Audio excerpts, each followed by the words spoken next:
반갑습니다. 안녕하세요.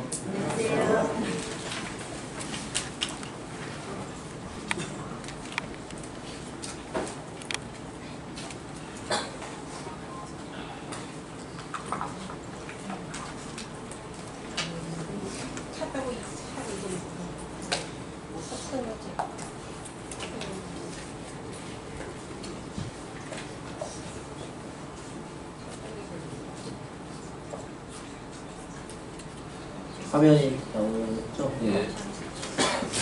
지난 시간에 이제 아브라함의 생애에 대해서 첫 번째 시간을 가졌습니다. 11장과 12장에서 아브라함을 하나님께서 부르시는 장면을 살펴봤었고요.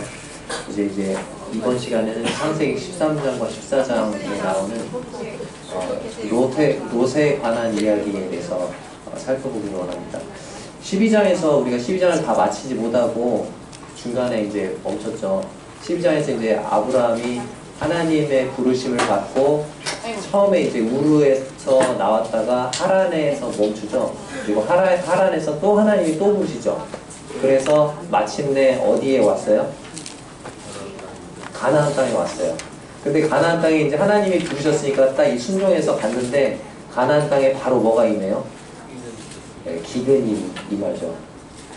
그러니까 하나님께서 부르셨는데 이렇게 순적하게 뭔가 탄탄대로가 이렇게 펼쳐져야 될 것 같은데 하나님의 부르심 또는 하나님의 말씀에 순종을 했을 때에도 어려움은 찾아올 수 있다 없다?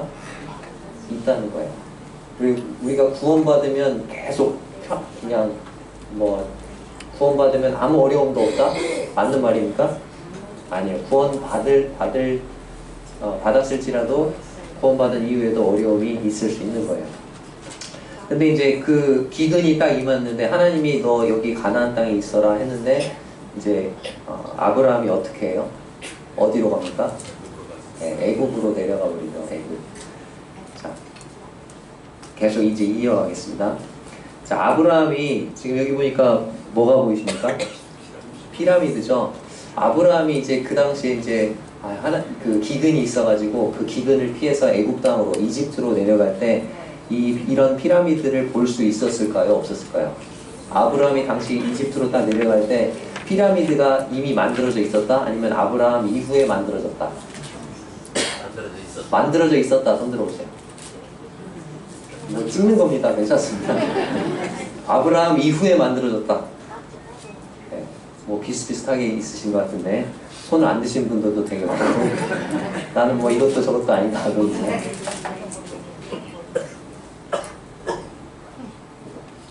자, 아브라함이 이집트로 내려갔을 때 피라미드를 볼 수 있었을까 없었을까요? 네, 볼 수 있었습니다. 자, 잠깐 이집트의 이제 역사를 좀 얘기를 해야 되는데 이걸 뭐 다 얘기를 할 거 아니고 우리는 뭐 고조선 그 다음에 뭐 삼국시대 그 다음에 고려시대 뭐 이렇게 되잖아요. 근데 이집트는 쉬워요. 고대 왕국을 어떻게 하면 고중신입니다. 고왕국, 중왕국, 신왕국이에요. 가장 오래된 왕국이 뭐라고요? 고왕국.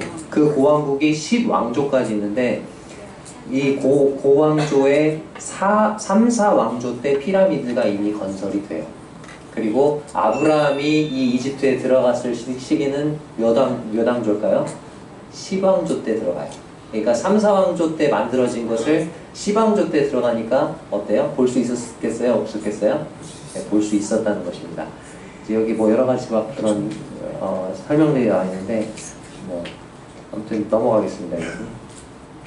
이제 고왕조가 1왕조에서 6왕조까지는 되게 좀 튼튼했어요. 그런데 이제 이집트에서는 섬기는 신이 무슨 신이에요? 태양신 아시죠? 태양신, 라라는 태양신을 섬기는데 이게 이제 5왕조 가가지고 라 혁명이다 해가지고 파라오, 이집트의 그 왕 있죠? 왕을 파라오라고 하죠. 그 파라오가 이 태양신의 아들이다. 이제 이런 식으로 이제 신격화를 해요. 그러면서 이제 태양신전도 많이 짓고 그 신전 사제가 막 권위가 이제 높아지고 그러는데 그래서 신전을 많이 건설하다 보니까 이집트가 이제 재정이 어때요? 바닥이 납니다. 근데 또 거기에 맞춰서 기후가 변화되면서 나일강이 마르는 거예요. 이 태양신이니까 태양을 좀 이렇게 잘 주관하고 또 비도 좀 잘 내려주고 해야 되는데 계속 기근이 오니까 이 태양신에 대한 권위가 어떻게 되겠어요? 떨어지겠죠. 그리고 태양신의 아들이라고 하는 파라오의 권위도 점점 떨어지는 거예요. 그래서 이 파라오 저 사람 뭐 신이라더니 사람이구만 아무것도 못하고 이런 식으로 이제 약화되는 겁니다. 그러면서 이제 몰락을 하게 돼요. 그래서 7왕조에서 10왕조까지를 제1혼란기라고 해요. 그때 이제 그 피라미드가 아까 살펴봤던 그 피라미드가 이 이집트 왕들의 무덤이죠. 그래서 그 무덤에서만 발견되던 피라미드 텍스트라는, 그러니까 주술사들이 이 왕들이 영생불사할 수 있도록 막 주술문을 써주는 것을 피라미드 텍스트라고 하는데, 이 혼란기 때 가서는 지방의 호족들, 부자들도 그런 피라미드 텍스트와 같은 그런 주술문들을 돈을 주고 사는 거예요. 그러니까 파라오 이 왕만 가지고 있었던 그 피라미드 그 주술문을 누구도 갖게 된 거예요. 네, 지방 호족들, 귀족들과 또 부자들도 갖게 되는, 그래서 되게 혼란스러운 때였어요. 그때 이제 혼란스러웠기 때문에 아브라함이 그때 이제 하란을 떠나서 가나안에 왔던 때가 BC 2091년입니다. 아브라함이 2166년생이라고 했죠. 75세 때니까 2091년이에요. 그때가 바로 이집트의 제1 혼란기였고, 혼란기였기 때문에 국경을 제대로 수비를 해야 하네요. 막 이렇게 난민들이 온다 그러면 그거를 제대로 딱 안 돼. 뭐 이렇게 해야 되는데 그럴 수 있는 게 안 되는 거예요. 혼란스러우니까. 그러니까 아무나 자유롭게 이제 드나드는 그런 시기였고, 그때 이제 2091년, BC 2091년에 이 아브라함이 이집트에 들어갔을 때 그때 이제 통치자의 이름이 뭐냐면 와카레 케티. 따라서 해보세요. 와카레 케티. 와카레 케티. 네, 뭐 모르셔도 돼요. 잊어버리셔도 됩니다. 아무튼 그런 왕이었다는 거예요. 근데 그 왕이 어떤 글을 썼다는 거예요. 그 미래의 왕, 장차 자신을 뒤를 이을 그 왕들에게 충고하는 글을 썼는데, 그 충고하는 내용이 이런 말이 들어가 있다는 거예요. 정의를 행하라. 그러면 너는 땅에서 장수할 것이다. 우는 자를 위로하라. 과부를 압제하지 말라. 누구든지 조상의 땅에서 내쫓지 말라. 귀족들의 재산을 축내지 말라. 이런 이제 조언의 글을 썼는데, 거기 보니까 맨 처음에 뭐라고 썼습니까? 뭘 행하라고요? 정의를 행하라. 자, 아브라함이 이제 애굽에 오죠. 애굽에 왔을 때 이 이집트 왕이 잘못한 일 있죠. 이 아브라함의 아내인 누구? 네, 사라가 이게 이제 속이잖아요. 오빠라고. 그러니까 이제 결혼 안 한 줄 알고 그 사라를 자기 아내로 어때요? 빼앗아 갔잖아요. 그래가지고 된통 당하잖아요. 하나님이 재앙을 내리시잖아요. 그런 것들이 아마 반영되지 않았나. 그래서 이제 올바른 일을 행해라. 정의를 행하라. 그럼 넌 땅에서 장수할 것이다. 이제 그런 얘기를 쓰지 않았나. 이렇게 성경학자들이 봅니다. 자, 여기 보니까 지금 두 사람이 나와 있죠. 누구와 누구 같습니까? 네, 아브라함과 사라죠. 네, 이거 보니까 창세기 12장에, 자, 같이 읽겠습니다. 시작. 그가 애굽에 가까이 이르렀을 때 그의 아내 사레에게 말하되, 내가 알기에 그대는 아리따운 여인이라. 애굽 사람이 그대를 볼 때에 이르기를, 이는 그의 아내라 하여 나는 죽이고 그대는 살리리니, 원하건대 그대는 나의 누이라 하라. 그러면 내가 그대로 말미암아 안전하고 내 목숨이 그대로 말미암아 보존되리라 하니라. 이제 애굽에 가까이 왔을 때 이제 아브라함이 사라에게 그렇게 얘기를 하는 거예요. 당신이 너무 아름다워서 당신을 빼앗기 위해서 나를 죽일 거니까 나를 안전하게, 내 목숨을 보존하기 위해서 내 아내라고 하지 말고 뭐라고 해라? 누이 동생이라고 해라. 그럼 내가 당신 때문에 안전하고 내 목숨이 보존될 거다. 이제 그렇게 얘기를 한 거죠. 자, 일단 이제 아브라함이 애굽으로 내려가죠. 자, 내려갈 때 하나님께 저 내려가도 될까요? 이렇게 물었습니까? 안 물었습니까? 하나님께 물어봤다는 그런 내용이 나와 있지 않아요. 자, 그럼 누구 말을 듣고 갔을까요? 아마도 그 주위에 있었던 아내 사레의 말을 듣고, 또는 조카 롯의 말을 듣고, 여기 먹을 게 없는데 하나님이 여기로 우리를 부르셨는데 어떻게 이렇게 먹을 게 없을 수가 있어요. 저기 먹을 것이 풍부한 애굽으로 내려갑시다. 이렇게 사레나 롯이 말을 했겠죠. 아마 그 말을 듣고 갔을 것입니다. 하나님의 뜻은 뭐였어요? 아브라함이 어디 있는 거예요? 가나안 땅에 있는 거죠. 가나안 땅. 하나님의 약속이 있는 그 땅에 머물러 있는 것. 근데 이제 하나님의 뜻을 구하지 않고 그냥 상황을 보고 그냥 하는 겁니다. 우리도 그럴 때 많죠. 상황에 따라서 그냥 움직이는. 그 상황이 변하면 또 그냥 변하는 거죠. 근데 하나님의 말씀을 따라 움직이는 사람들은 요동하지 않죠. 자, 이제 그 애굽으로 이제 가려고 하다 보니까 이제 하나님의 뜻대로 안 하다 보니까 또 이제 뭘 하게 돼요? 거짓말을 하게 되죠. 살에 자기 아내를 누이로 속여서 목숨을 보존하긴 했어요. 또 많은 선물을 이 바로가 주죠. 아브라함에게. 그 당시 근친사회의 법에 따르면 결혼을 원하는 사람은 누구와 결혼을 약정하게 돼 있었어요? 오빠와 결혼을 약정하게 돼 있어요. 그러니까 예를 들어서 내가 저기 아름다운 처녀가 있어. 그래가지고 결혼을 하고 싶어. 그러면 이 여자와 결혼하게 해주세요. 그 허락을 누구한테 가서 맡아요?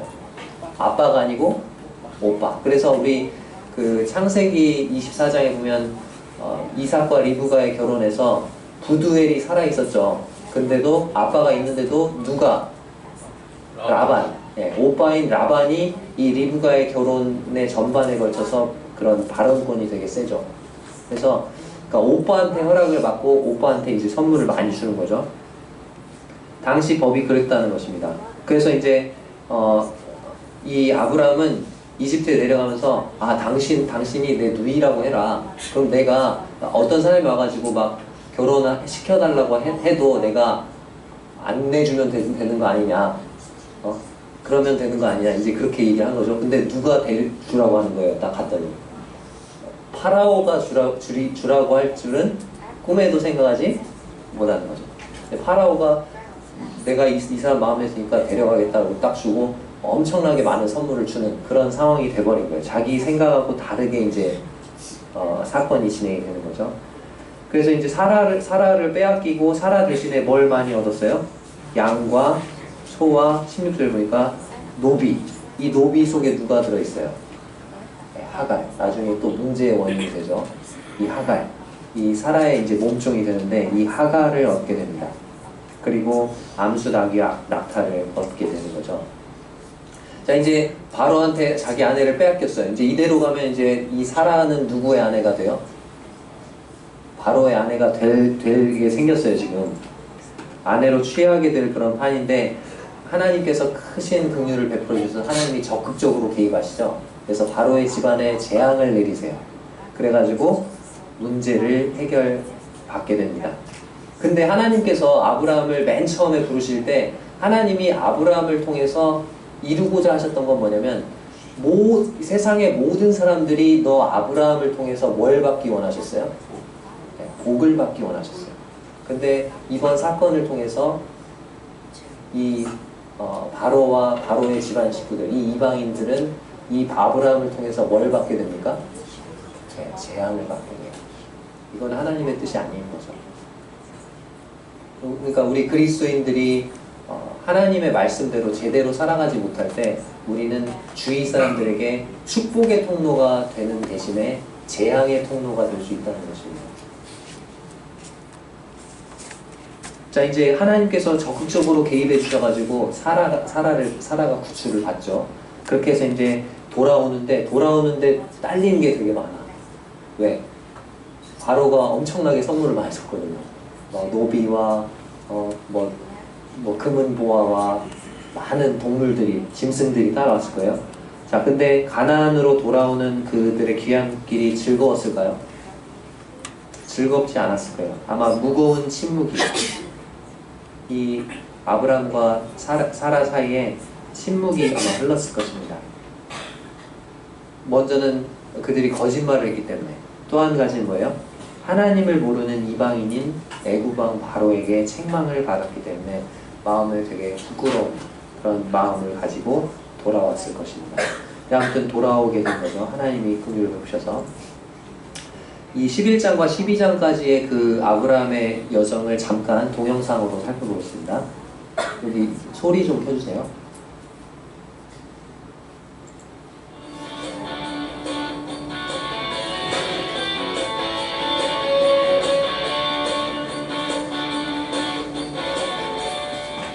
지난 시간하고 지금까지 복습 잠깐 하고 넘어갑니다.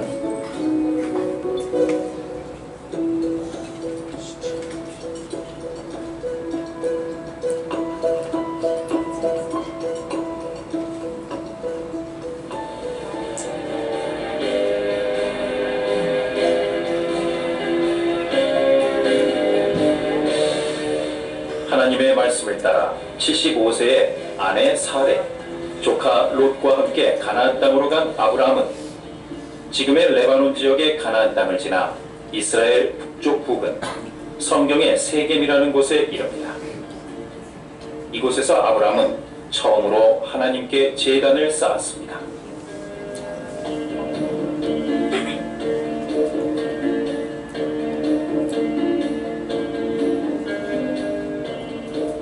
아브라함은 계속 남쪽으로 이동해 예루살렘 북쪽에 위치한 창세기 12장의 베델과 아이 사이에 장막을 치고 하나님의 이름을 부르며 예배를 드렸습니다.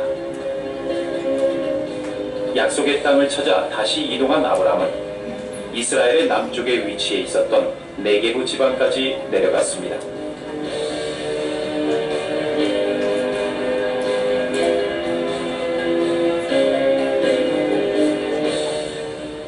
그러나 기근을 피해 이집트로 내려갔던 아브라함은 하나님의 은혜로 재산이 많아졌고 다시 전에 살던 예루살렘 북쪽의 베델 지역으로 돌아오게 됩니다.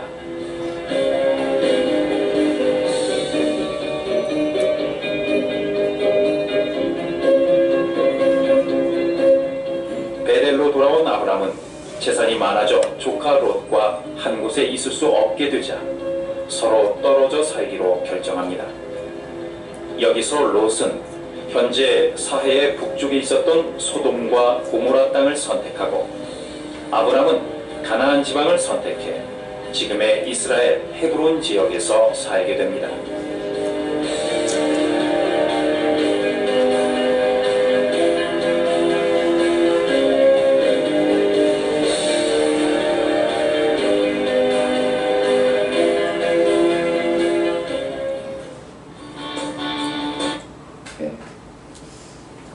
지리 공부를 좀 했습니다. 자, 이제 창세기 13장을 보면, 자, 여기는 지금 누구와 누구인 것 같아요? 아브람과 롯인 것 같죠? 누가 아브람이고 누가 롯 같습니까? 네. 왼쪽이 누구 같아요? 롯인 것 같죠? 떠나고 있죠? 오른쪽이 아브람 같죠? 이렇게 막 아브라함이 내 앞에 온 땅이 있지 아니하냐 나를 떠나가라 네가 좌하면 나는 우하고 네가 우하면 나는 좌하리라. 이제 13장에서 그렇게 말하는데 13장을 보면 애굽에 있다가 이제 그 네게브 사막을 거쳐서 베델로 다시 돌아옵니다. 그래서 그 베델에서 이 롯과 조카 롯과 헤어지죠. 그리고 이제 아브라함은 헤브론으로 가게 됩니다. 자, 13장 창세기 13장을 가서 13장 3절과 4절을 같이 한번 읽겠습니다. 13장 3절 4절입니다. 같이 읽겠습니다. 시작. 그가 네게부에서부터 길을 떠나 베델에 이르며 베델과 아이 사이 곧 전에 장막 쳤던 곳에 이르니 그가 처음으로 제단을 쌓은 곳이라. 그가 거기서 여호와의 이름을 불렀더라. 이 애굽에까지 내려갔다가 애굽에 내려가서 이제 다시 돌아와서 다시 돌아갔던 곳이 어디입니까? 베델과 아이 사이라고 했죠. 베델이 뜻이 뭐예요? 하나님의 집이라는 뜻이죠. 이 베델이 여기 보니까 전에 장막 쳤던 곳, 거기 보니까 또 처음으로 제단을 쌓았다고 했죠. 전에 하나님 이제 전에 장막을 쳤었고 처음으로 하나님을 예배했고 하나님의 이름을 불렀던 곳, 그곳으로 다시 하나님이 돌아가게 하시죠. 우리가 영적으로 침체에 빠지고 또 후퇴할 때가 있어요. 그럴 때 하나님께서 은혜를 베푸셔서 우리를 다시 전처럼 다시 처음 된 마음으로 다시 돌아갈 수 있도록 그렇게 회복시키는 그런 모습을 봅니다. 은혜로우신 하나님이시죠. 자, 근데 이제 돌아왔는데 문제가 터져요. 그전엔 그런 게 없었는데 딱 돌아왔는데 이제 다투죠. 롯의 목자들과 아브라함의 목자들이 다투는 거예요. 그전에는 다투고 그러지 않았었는데 이제 애굽에서 많은 재물을 얻어서 그랬는지, 아니면 여기 지금 나온 것처럼 애굽에 가서 이제 삼촌이 하는 그런 일들을 다 봤죠. 지켜봤죠. 롯이. 삼촌이 보니까 삼촌이 그 하나님을 섬기는 사람이라고 하는데 보니까 뭐도 해요. 거짓말도 해. 그리고 이제 뭐 아무튼 보니까 삼촌이 좀 잘 못한 그런 부분들을 보면서 롯과 그의 종들이 아브라함에 대한 존경심을 잃어버렸을 줄 모릅니다. 그리고 가서 딱 보니까 애국 사람들이 사는 모습들이 어때요? 좋은 모습이에요? 나쁜 모습이에요? 물질주의, 쾌락주의, 향락주의 이런 것들을 보고 왔겠죠. 애국 사람들의 그런 세상적인 삶의 방식을 보고 이기적인 삶을 추구하는 그런 태도가 이들 속에 들어왔을 수도 있습니다. 그래서 이제 롯과 아브라함의 목자들이 다투는 거예요. 그러니까 다투니까 주변에 가나안 사람들이 볼 때 저 사람들 같이 친척지간이고 형제지간인데 다투네. 주위 그 이방인들에게 어때요? 좋은 간증이요? 좋지 못한 간증이에요? 좋지 못한 간증을 끼치게 되니까 이제 아브라함이 보다 못해서 우리 그냥 떨어져 살자. 그래서 분리하게 되는 거죠. 우리가 한 친족인데, 형제인데 이래서는 안 된다. 자, 이제 그렇게 그러면서 네가 우하면 내가 좌하고 내가 좌하면 네가 우하겠다. 선택권을 조카에게 양보하죠. 근데 롯은 어떻게 합니까? 자, 여러분들 만약에 이런 상황이라면 어떻게 하시겠어요? 삼촌이랑 내가 조카다. 이제 삼촌이랑 이제 뭔가를 나눠야 돼. 뭔가 선택을 해야 되는데, 우리 뭐 축구하고 나서도 막 물 같은 거 먹을 때 보면 우리 청년들은 참 잘해요. 이렇게 물, 시원한 물 있으면 먼저 벌컥벌컥 들이켜요? 아니면 먼저 드세요? 이렇게 해요? 네, 우리 청년들은 그렇게 합니다. 근데 롯은 안 그랬던 거예요. 자, 삼촌이 그렇게 얘기를 했을 때 어떻게 하는 게 합당한 태도예요? 예의 바르고. 아니요, 삼촌 제가 지금까지 이렇게 삼촌 덕택에 삼촌을 따라왔기 때문에 하나님이 이렇게 은혜를 베푸셔서 이렇게 많은 소유가 있게 하나님 축복해 주셨는데 삼촌이 먼저 선택하셔야죠. 선택하시면 제가 다음 선택하겠습니다. 이렇게 해야 되겠죠. 근데 롯은 어떻게 했어요? 그래요? 그래서 먼저 그냥 보고 저기 좋아 보이네? 그럼 저걸 먼저 딱 선택을 한 거죠. 자, 삼촌에게 먼저 선택권을 양보했어야 했어요. 근데 그걸 하지 않았습니다. 롯의 잘못된 것이 두 번째 뭐냐면 눈에 보이는 대로 판단했다는 거예요. 10절에 보니까 눈을 들어 바라본 즉 그런 표현들이 나와요. 그래서 눈을 들어 바라봤다고 되어 있고, 그래서 11절에 보면은 롯이 요단 온 지역을 택하고 어디로 옮깁니까? 동으로 옮기니 그들이 서로 떠나니라. 참 특이한 점이 뭐냐면 성경에서 동쪽은 좀 안 좋은 방향 같아요. 하나님을 떠난 인생들이 가는 방향이 한결같이 어느 쪽이에요? 동쪽이에요. 가인이 에덴 동산의 동편인 롯 땅으로 동쪽으로 가죠. 또 롯도 여기 보니까 동쪽으로 갑니다. 그래서 저번에 이제 성막 공부를 했었는데 성막에서 출구가 어디에 뚫려 있어요? 동쪽으로 뚫려 있죠. 동쪽으로 떠났던 그 인생들이 다시 돌아올 수 있게 하셨는지도 모르겠습니다. 자, 여기 보니까 롯이 12절을 보겠습니다. 12절. 창세기 13장 12절 같이 읽겠습니다. 시작. 아브라함은 가나안 땅에 거주하였고 롯은 그 지역의 도시들에 머무르며 그 장막을 옮겨 소돔까지 이르렀다. 자, 여기 보니까 아직은 롯이 무슨 생활했어요? 장막 생활한 거예요. 아직 도시에 딱 들어가서 집을 사서 집에서 생활한 게 아니고 텐트를 치면서 이동하는 그런 삶을 산 거죠. 자, 장막 생활이 나타내는 건 뭐냐면 이 땅에서 나는 나그네입니다. 그걸 보여주는 거예요. 이 땅에서 나는 이 땅이 나의 고향이 아니고 본향이 아니고 이 땅에서 나는 나그네일 뿐이다. 언제든지 하나님 부르시는 대로 나는 이동할 준비가 되어 있는 사람이다. 그걸 보여주는 게 장막이에요. 장막에 거하긴 해요. 근데 어디 근처까지 갔어요 지금? 어디까지 갔습니까? 소돔까지 이르렀죠. 그러니까 소돔이라는 성, 그 소돔이라는 도시가 주는 물질적인 쾌락, 뭐 이런 것들도 함께 누리고 싶은 거죠. 그래서 양다리를 걸친 그리스도인의 모습을 보여주는 거예요. 장막에는 거예요. 이 땅은 내 집이 아니다. 그걸 보여주면서 동시에 또 뭐예요? 근데 그 장막이 어디 있어요? 소돔성 멀리 떨어져 있나요? 아니면 가까이 있습니까? 가까이, 바로 옆에. 그러니까 소돔성에도 가끔씩은 기웃거리는 이제 그런 모습을 보여주는 거죠. 근데 그렇게 가까이 그냥 옆에서 텐트 치고 계속 있었을까요? 그렇게 텐트 치고 아니 그래도 나는 텐트에서는 있잖아. 텐트는 지키면 되잖아. 이런 마음으로 가까이 갔을 수도 있어요. 근데 나중에 결국은 어떻게 됩니까? 네, 창세기 14장 12절이니까 소돔에 거주하는 롯이라고 되어 있어요. 소돔에 이제 나중에 아예 이제 그 텐트를 버리고 장막 생활을 버리고 어디로 들어가요? 네, 소돔성에 들어가서 거주를 하는 겁니다. 그리고 나중에 19장에 보니까 어디에 앉아 있어요? 소돔 성문에 앉아 있어요. 성문에 앉아 있다는 것은 소돔성의 지도자가 되어 있다는 거예요. 자, 이렇게 이제 롯이 떠나고 오고 나서 하나님께서 아브라함에게 나타나서 하나님께서 다시 약속을 해주세요. 보이는 땅을 너와 내 자손에게 주리니 영원히 이를 것이다. 16절에 보면 내 자손이 땅에 티끌같게 하리라. 맨 앞서서 하나님께서 아브라함을 부르셨을 때 그 해주셨던 그 약속을 다시 한번 또 확인을 해주십니다.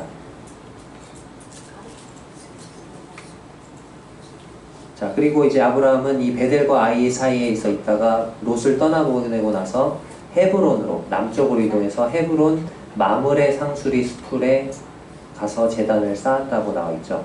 근데 여기 보니까 마므레라는 것은 뭐냐면 이 아모리 족속의 족장의 이름이에요. 그러니까 사람 이름입니다. 마므레. 자, 이제 13장을 정리해보면 아브라함과 롯의 차이점, 중요한 차이점이 있는데 롯은 뭐냐면 자신이 원하는 땅을 직접 바라봤어요. 그리고 직접 그것을 취했어요. 아까 그랬죠? 이에 롯이 눈을 들어 요단 지역을 바라봤다고 되어 있습니다. 근데 아브라함은 어떻습니까?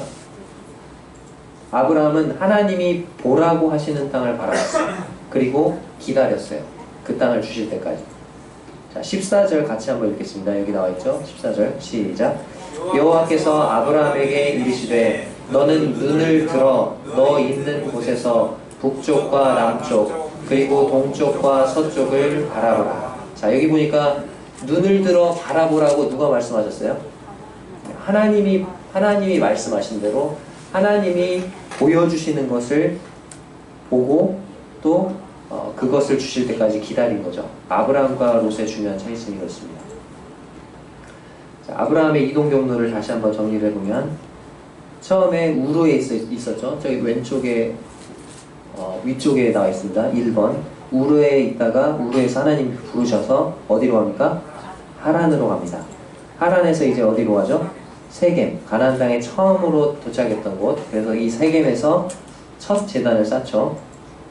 그 다음에 베델과 아이 사이에서 장막을 치고 제단을 쌓고 여호와의 이름을 불렀습니다. 그 다음에 이제 어디로 갈 겁니까? 네게브라는 그 사막을, 그 광야를 지나서 애굽으로 내려가죠. 자, 6번은 저기 아래쪽에 나와 있네요. 자, 6번 애굽으로 내려가서 다시 애굽에서 베델과 아이 사이로 돌아옵니다. 하나님 회복시켜 주시죠. 그 다음에 어디로 가요? 이제 헤브론에 가서 마므레 상수리 숲에 거주하면서 제단을 쌓고 이제 롯은 베델에서 헤어져 가지고 소돔에 거하는 겁니다. 자, 헤브론 마므레 유적지가 있어요. 이게 이제 마므레 유적지에 가면 볼 수 있는 그런 지도인데 여기 1번이 뭐냐면 이 곳에 이제 그 성당을 지은 거예요. 그 후대에. 그리고 여기 2번 자리가 아브라함의 상수리 나무가 있었던 곳이라고 합니다. 그리고 3번 자리가 아브라함의 우물이 있었던 곳이라고 해요. 마므레 유적지가 이렇게 되어 있고요. 이렇게 가면 마므레 유적지에 아까 이제 상수리 나무라고 했죠. 상수리 나무. 약간 도토리 나무와 비슷한 그런 건데 이 상수리 나무가 이제 갈릴리 호수 북쪽 지역의 산악지대 그리고 갈멜산 또 다볼산 이런 데 많이 산대요. 근데 이제 이 도토리가 우리 한국의 한 두세 배는 되는 좀 큰 그런 상수리 나무라고 합니다. 마므레 유적지 주변에서 볼 수 있는 상수리 나무들이에요. 여기 보이시죠? 자, 이제 14장으로 넘어갈 건데요. 여기 보면은 지금 두 사람이 나와 있죠. 자, 왼쪽에 있는 사람과 오른쪽에 있는 사람, 누가 아브라함 같습니까? 오른쪽. 왼쪽은 누굴까요, 그럼? 네, 멜기세덱입니다. 이게 지금 누가 그린 것 같아요, 이 그림을? 네, 유럽 사람이 그렸겠죠. 유럽 사람이 그려가지고 유럽풍으로 그린 거예요, 지금. 멜기세덱이나 뭐 아브라함이 막 유럽 사람처럼 생겼어요. 자, 14장 17절에서 19절까지 같이 읽겠습니다. 시작. 아브라함이 그돌라오멜과 그와 함께한 왕들을 처부수고 돌아올 때에 소돔 왕이 사회 골짜기 곧 왕의 골짜기로 나와 그를 영접하였고 살렘 왕 멜기세덱이 떡과 포도주를 가지고 나왔으니 그는 지극히 높으신 하나님의 제사장이었더라. 그가 아브라함에게 축복하여 이르되 천지의 주제이시오 지극히 높으신 하나님이여 아브라함에게 복을 주옵소서. 자, 멜기세덱이 무엇과 무엇을 가지고 나왔다고요? 떡과 포도주. 그래서 떡과 포도주를 들고 나오는 장면을 그리는 겁니다. 자, 14장의 배경을 이해하기 위해서 잠시 또 이 동영상을 짧게 보겠습니다.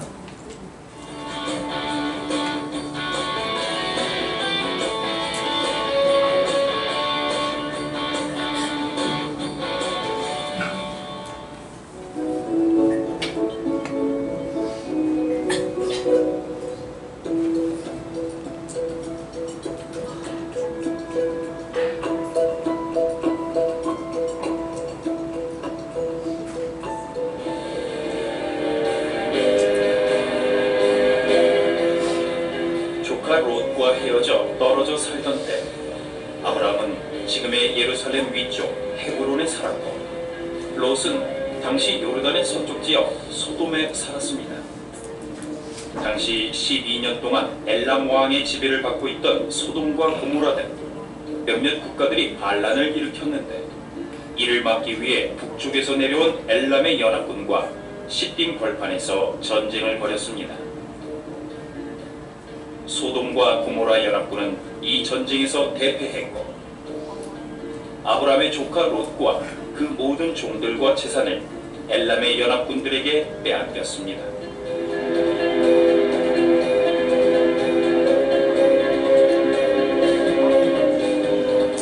롯이 잡혀갈 때 종들 중 한 명이 탈출해 아브라함에게 그 사실을 알립니다.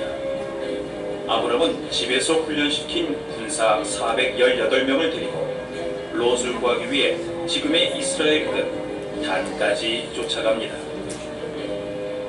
엘람 연합군들을 이긴 아브라함은 북쪽 호바까지 쫓아가 빼앗긴 것을 모두 되찾아옵니다. 아브라함은 돌아오는 길에 살렘, 즉 예루살렘에 있는 하나님의 제사장 멜기세덱에게 되찾은 재산의 11조를 드렸고 그 후 아브라함은 그랄과 브엘세바를 거쳐 살다 이삭을 번제물로 바치는 믿음의 시험을 치르기 위해 모리아 산으로 올라갑니다.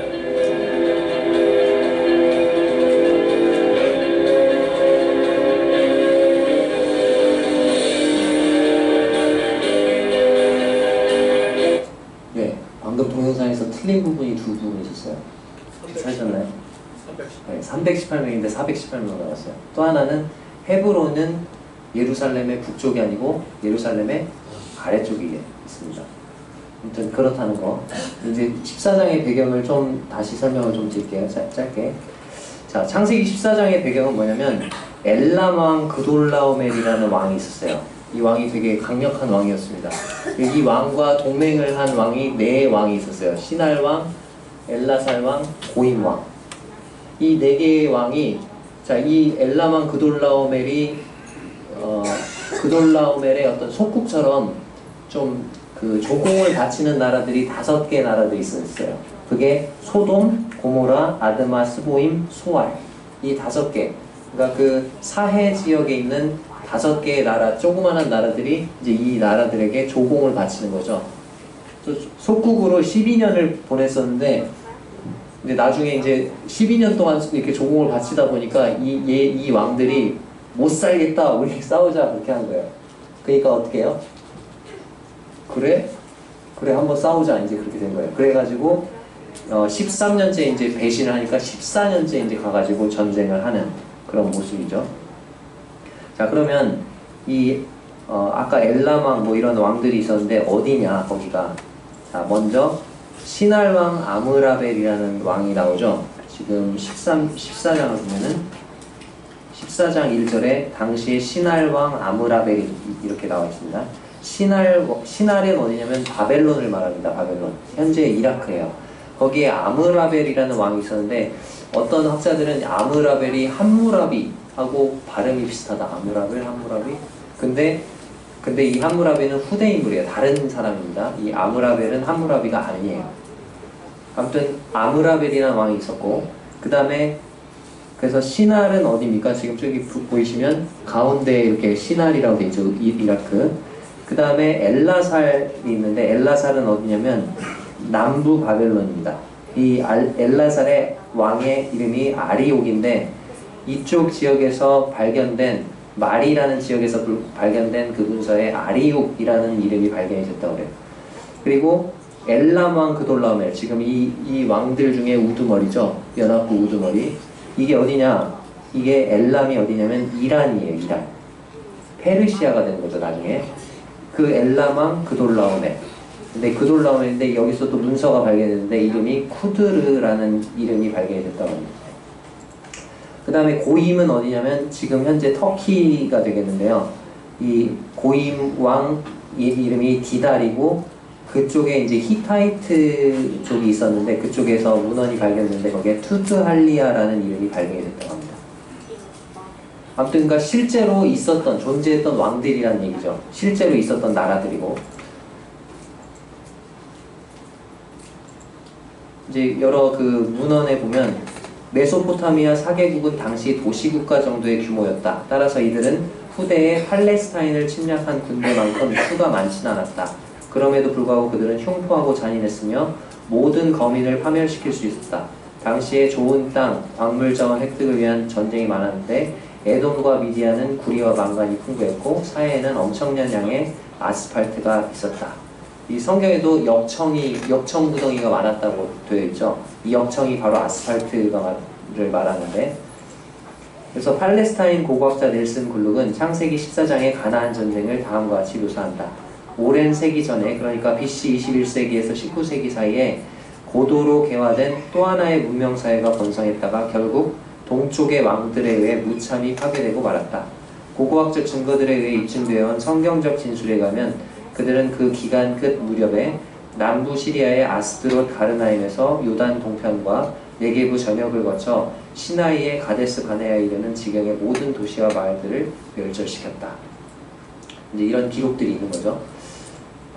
그러면 이 동부 왕들이 어떻게 이동을 했는지 14장에 있는 그 이동 경로를 보면 자 14장 5절에 보면 제14년에 그돌라오멜과 그와 함께한 왕들이 나와서 자 어디로 갔습니까? 맨 처음에 14장 5절 창세기 14장 5절에 보면 이들이 맨 처음으로 간 곳이 있어요. 어디입니까? 아스드롯 가르나임이라고 되어 있죠. 자, 아스드롯 가르나임이 어디냐면 바로 이 지역이에요. 지금 제가 빨간색으로 표시했습니다. 거기서 르바 족속을 쳤다고 되어 있는데 이 르바는 다른 이제 그 성경의 다른 곳에서는 르바임이라고 나와 있고 이 르바임은 거인 족속을 말해요. 그러니까 아스드롯 가르나임에서 살고 있는 거인 족속들을 멸한 거예요. 그 다음에 함이라는 지역, 바로 밑으로 내려오면 함이라는 지역에서 수스 족속, 성경의 다른 데서는 삼순밈으로 되어 있어요. 이 족속 이름이. 여기도 거인 족속입니다. 그리고 그 밑으로 내려서 사회 기랴다임에서 M 족속, 근데 성경의 다른 곳에서는 또 M임이라고도 됩니다. M 족속이. 여기도 거인 족속이에요. 그러니까 거인 족속들을 다 물리치고 그 다음에 이제 어디로 가요? 세일산에 있는 호리 족속을 칩니다. 그리고 엘바란이라고 되어 있죠. 엘바란이 뭐냐면 지금 현재 에일랏이라고 되어 있는데 홍해가 시작되는 지역이에요. 홍해. 아무튼 그쪽을 치는 거예요. 근데 지금 이 동부왕들이 치고자 하는 곳은 어디냐면 바로 여기거든요. 근데 저기 지역만 치면 되는데 어떻게 하냐면 이 왕들은 곁가지들을 다 정리를 해놓는 거예요. 왜냐하면 여기를 치고 있을 때 다른 데서 도와주러 오지 못하게 다 정리를 하고 맨 마지막에 가서 치는 거예요. 아주 그냥 살벌하죠. 그리고 이제 여기를 친 다음에 어디로 가냐면 완전히 뺑 돌아서 다 주변을 다 정리하는 거예요. 이제 하사손 다말이라는 곳에 가서 아모리 족속을 치고 그 다음에 이제 마지막으로 어디로 갑니까? 네, 여기. 이 조그마한 저기 마지막 부분. 지금 아까 소돔과 고모라가 있었던 그 시딤 골짜기에 있는 무능한 가나안 왕들과 전투하기 위해서 이제 가는 거예요. 제가 왜 여기다 무능했다고 얘기를 하냐면 우리 그 명량해전 아시죠? 명량 영화 보셨죠? 네, 신에게는 배가 아직도 몇 척? 12척이 나와 있습니다.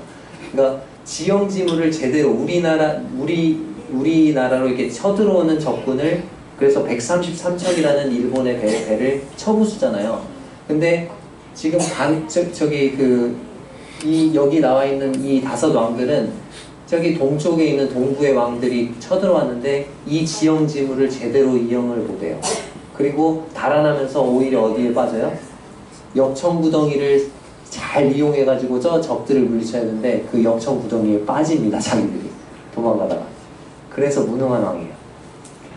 자, 이제 이런 상태에서 이제 끌려가죠. 롯이 거기 소돔에 살고 있었기 때문에. 이 14장은 롯이 소돔에서 살고 있었기 때문에 쓰여진 장이에요. 만약에 롯이 거기서 살지 않았다면 쓰여질 필요가 없었던 장입니다. 자, 그러니까 이제 롯의 종이 탈출을 해가지고 도망쳐 나와가지고 아브라함에게 얘기하죠. 당신의 조카가 잡혀갔다. 그러니까 이제 318명을 끌고 또 아넬과 에스골과 마므레라는 사람이 그 주변 지역에 족장들이 있었는데 그 족장들과 동맹군과 함께 이제 220km 단까지 이제 쫓아간 거예요. 이들이 이제 작전을 펼치는데 야간에 기습 공격, 동시 공격을 펼칩니다. 그래가지고 자, 여기서 지금 헤브론에 살고 있었는데 단까지 가는 거죠. 그리고 나서 이제 여기가 지금 다메섹이 있는데 호바는 지금 나오지가 않아요. 근데 이 다메섹에서 80km를 더 가야 돼요. 저 거리만큼을 더 올라가면 호바라는 곳에서 무찌르죠. 그리고 이제 무찌르고 돌아옵니다. 어디로 돌아옵니까? 사회골짜기라고 되어 있죠, 성경에. 이 사회골짜기는 왕의 골짜기라고도 부르고 예루살렘에 가면 예루살렘 동쪽에 기드론 골짜기가 있습니다. 거기를 말합니다. 이 기드론 골짜기에서 2 왕을 만나요. 아브라함이. 누구와 누구를 만나요? 소돔 왕과 살렘 왕 멜기세덱. 그리고 이제 아브라함은 헤브론으로 오게 됩니다. 자, 이제 내용을 한번 정리를 해보겠습니다. 자, 14장은 쓰여지지 않았어도 되었을 뻔한 장이에요. 롯이 소돔에 살고 있었기 때문에 이 일이 발생을 했고, 그래서 롯을 구출해오는 그런 일들이 이제 쓰여진 거죠. 자, 13절에 보면 히브리 사람 아브라함이라는 단어가 나오는데, 이 히브리라는 뜻이 하비루, 유목민, 약탈자라는 그런 단어에서 나왔다는 그런 의견이 있고, 또 셈의 증손 에벨이라는 말에서 왔다. 또는 유브라데인이라는, 그러니까 바벨론 쪽에서 봤을 때는 유브라데 강 건너편 사람이다 해서 유브라데인이라는 말에서 왔다. 이제 그런 설들이 있는데 확실한 건 없습니다. 자, 그리고 여기 보면 14절에 보면은 아브라함이 집에서 길린 자 318인을 데리고 왔다. 그런데 집에서 길린 자라는 것은 고대에 돈을 주고 값을 산 게 아니다. 그러니까 타이가 아니라 자의로 이 사람들이 종이 됐다는 것을 의미한다고 해요. 그래서 충성을 약속하고 우리는 아브라함의 보호 아래서 살기 원합니다. 그러면서 이렇게 쭉 들어온 사람들이 많았다는 거죠. 그러니까 아브라함이 그 당시에 부유했고 영향력이 있었던 그런 사람이라는 거죠. 근데 지금 아까 동쪽에서 쳐들어왔던 그 왕들은 정복하고 습격하고 약탈하고 살인하고 그러면서 노예를 삼았던 그런 왕들과 대조되는 그런 모습을 보여줍니다. 자, 아까 이제 그 아브라함이 롯을 구출해가지고 돌아오죠. 돌아올 때 두 왕이 이 아브라함을 맞으러 나오는데 두 왕들의 모습이 너무나도 달라요. 첫 번째 왕의 모습은 살렘 왕 멜기세덱. 이 살렘은 이제 예루살렘을 나타내는데 예루살렘 왕인 멜기세덱이 나옵니다. 이 살렘은 샬롬이라는 단어에서 왔죠. 평강이라는 뜻입니다. 그 평강의 왕이라는 뜻이에요. 멜기세덱이라는 말 자체는 의의 왕이다. 그런 뜻입니다. 이 멜기세덱이 와서 이 아브라함을 축복하죠. 그리고 떡과 포도주를 줍니다. 아브라함은 이 멜기세덱에게 11조를 바치죠. 그래서 이 멜기세덱은 히브리서 7장에 보면 예수 그리스도의 모형으로 나와 있어요. 예수 그리스도 의의 왕이고 평강의 왕이시잖아요. 근데 또 다른 왕, 이 소돔 왕은 이 소돔에서 있다가 이제 아마 예루살렘까지 온 것 같아요. 아브라함을 맞으러. 근데 온 이유가 좀 달라요. 예루살렘까지 와가지고 이제 하는 소리가 뭐냐면 당신이 포로들이랑 뭐 전리품을 다 이제 가져왔는데 포로들만, 사람들만 나에게 보내고 네 전리품은, 물품은 네가 가져라. 뻔뻔하게 얘기를 하는 거죠. 왜냐면 포로나 전리품이나 다 누구 거예요? 전쟁에서 싸워서 이겼으니까 아브라함 거거든요. 근데 뻔뻔하게 와서 이제 사람만 나한테 보내고 물품은 네가 가져라. 마치 자기 거인 것처럼, 자기 걸 선심 쓰듯 주는 것처럼 그렇게 얘기를 하는 겁니다. 14장에 나오는 아브라함의 모습에서 우리가 교훈을 얻을 수 있는데 아브라함은 아주 이타적이고 희생적인 모습을 가지고 있죠. 롯을 위해서 기꺼이 전쟁에 참여해요. 자, 한번 생각해 보세요. 은혜도 모르고 자기를 떠나갔던 롯의 조카예요. 그리고 이제 아무튼 다투고 떠났잖아요. 다투고 떠났고 자기 은혜도 몰라보고 선택도 자기가 원하는 거 좋아 보이는 거 먼저 선택하고 그렇게 떠난 롯인데, 조카인데 그 조카가 어려움에 처했을 때 아브라함이 이렇게 막 흔들으자 해서 조카 일은 뭐 조카 일이지, 내가 뭐 저기 갈 일이 있어? 이렇게 안 했다는 거예요. 목숨을 걸고 왜냐면 가서 그 아까 내 왕들과 싸워야 되잖아요. 그 왕과 싸워서 전투에서 죽을 수도 있잖아요. 근데 목숨을 걸고 이 롯을 위해서 기꺼이 전쟁에 참여를 합니다. 자, 두 번째 아브라함의 모습은 겸손하다는 거죠. 자신을 축복하러 나온 그 멜기세덱에게 11조를 바쳤어요. 이제 전쟁 포로랑 전리품을 끌고 쫙 오는데 멜기세덱이 와서 축복하는 거예요. 아브라함에게 복을 주십시오. 그러니까 아브라함이 만약에 마음이 높았다면 그 축복을 받겠어요? 당신이 뭔데 나를 축복하느냐 이렇게 했겠죠. 근데 하나님의 제사장으로서 이 멜기세덱을 인정하는 거예요. 그리고 겸손하게 이 멜기세덱이 자기에게 축복하는 그 축복을 받아들인 것입니다. 그리고 그 멜기세덱에게 11조를 드립니다. 자, 세 번째는 뭐냐면 아브라함은 욕심이 없어요. 소돔 왕에게 뭐라고 합니까? 네가 아브라함 때문에 아브라함이 뭐라고 했냐면 내가 소돔 왕 때문에 아브라함이 부유하게 됐다, 그런 말을 듣지 않게 하기 위해서, 이것은 온전히 하나님이 축복하셔서 내가 부하게 된 것이지 너 때문에 내가 부하게 된 게 아니다, 그것을 보여주기 위해서 이 소돔 왕에게 모든 전리품을 어떻게 해요? 다 돌려보내주는 거죠. 얼마나 기나긴 지금 아까 그 동부왕들이 소돔에 있는 것만 뺏었어요? 아니면 소돔 주위에 있는 모든 것들을 다 뺏었어요? 아까 그랬죠. 가지치기 다 했잖아요. 주변 정리를 다 하면서 뺏은 게 얼마나 많겠어요. 근데 그거를 다 지금 어떻게 보면 전리품을 엄청 끊임없이 끝없는 행렬이 아마 뒤에 오고 있었을 텐데 소돔 왕에게 나는 너 때문에 내가 부하게 된 게 아니다, 그것을 보여주기 위해서 소돔 왕에게 전리품을 돌려줍니다. 자, 그리고 아브라함의 모습, 네 번째 모습은 온유하다는 거예요. 아브라함과 함께 그 전쟁에 참여했던 동맹군들이 있었어요. 아까 여기 보면은 24절에 오직 젊은이들이 먹은 것과 나와 동행한 아넬과 에스골과 마므레의 분깃을 제할지니 그들이 그 분깃을 가질 것이니라. 아넬과 에스골과 마므레라는 사람이 아브라함과 함께 이제 동맹군으로 함께 갔었거든요. 이 사람들한테 내가 이렇게 하니까 당신들도 그냥 소돔 왕에게 그냥 전리품을 넘겨라, 이렇게 하지 않았다는 거예요. 자기의 영향력을 여기까지만 딱. 자신의 그 힘을 자제를 하는 거죠. 자, 이제 근데 그렇게 롯이 소돔성에 살다가 어려움을 당했잖아요. 이게 하나님의 뜻이 아니라는 것을 아마 알았을 거예요. 근데 이 구출을 받은 다음에 이제 롯이 다시 어디로 갑니까?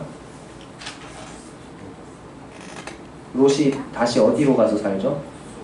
네, 소돔성에 가서 살잖아요.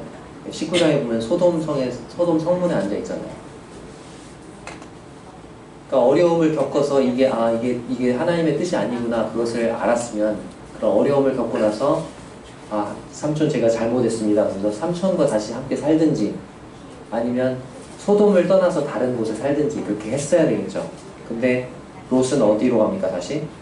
네, 소돔으로 다시 돌아가서 사는 거예요. 잠언 26장 11절을 같이 한번 찾아서 읽고 가시겠습니다.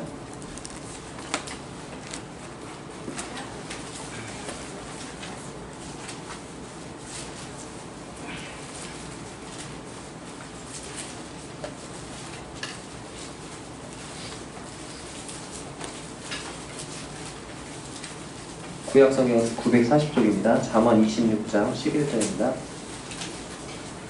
시작. 개가 그 토한 것을 도로 먹는 것 같이 미련한 자는 그 미련한 것을 거듭 행하느니라. 자, 어떤 사람이 미련하다고요? 미련한 자는 잘못된 것을 어떻게 한다고요? 다시 거듭 행하는 사람. 그 사람이 미련한 사람이다. 이 롯이 여기서 이제 미련하게 행하는 모습을 봅니다. 구출을 받은 후에도 다시 정신을 못 차리고 소돔으로 가죠. 그래서 이제 나중에 소돔과 고모라가 멸망하게 될 때 겨우 목숨만 건지는, 그리고 아내를 잃어버리는 그런 어려운 상황에 처하게 되는 모습을 봅니다.